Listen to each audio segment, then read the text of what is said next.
selama ini kan orang kenalnya sebagai istri Ridwan Kamil. Udah selesai, istri dari Gubernur Jawa Barat. Kenapa kemudian tiba-tiba memutuskan untuk oke deh ikut membantu, ikut semangat untuk kemudian melihat bagaimana urusan warga lebih dalam lewat dunia perpolitikan? Kalau kita ngobrol dulu dikit nih. Jadi kita tuh kan mencintai negara ini ya. Kalau kita cinta sama negara, maka kita harus melakukan kerja-kerja kebaikan.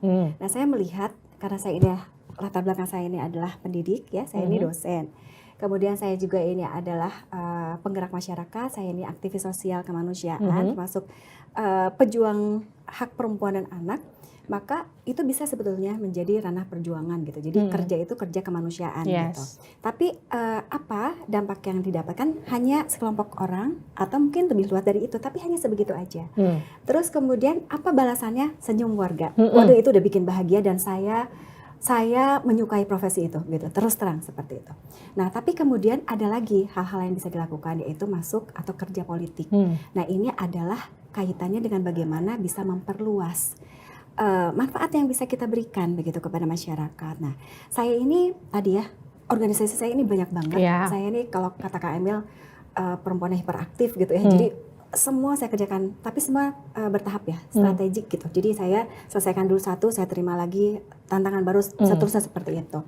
Dan saya bersyukur karena Kang Emil ini memberikan ruang yang sangat luar biasa kepada saya untuk mengaktualisasikan diri gitu. Jadi kan ada laki-laki yang ini nggak boleh atau nggak boleh, Kang Emil nggak. Selamat Teteh bisa melakukan dua hal aja. Yang pertama adalah keluarga tetap menjadi nomor satu. Yang kedua jaga nama baik keluarga, silahkan gitu. Maka saya terus ya? sekolah lagi sampai kemarin S3 dan sebagainya, itu proses gitu ya. Nah, saya kan sudah terbiasa dengan berbagai organisasi saya itu.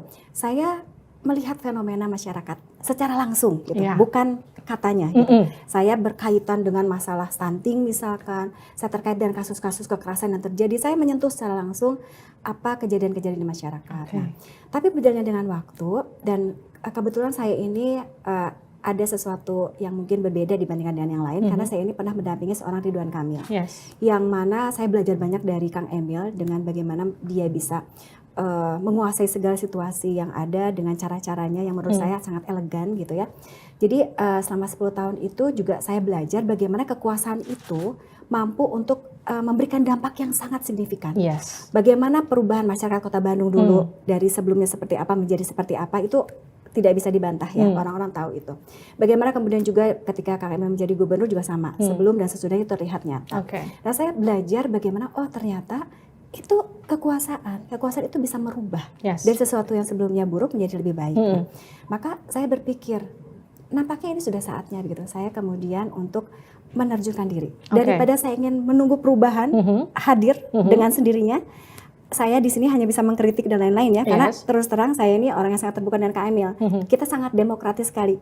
Jadi Kang Emil bisa jadi berbeda pilihan dengan saya, itu sangat biasa terjadi di keluarga kami. Betul. Nah, jadi pada akhirnya saya berpikir bahwa daripada saya berpangku tangan tidak melakukan apa-apa dengan apa yang saya lakukan, saya lebih baik ya sudah saya turun tangan.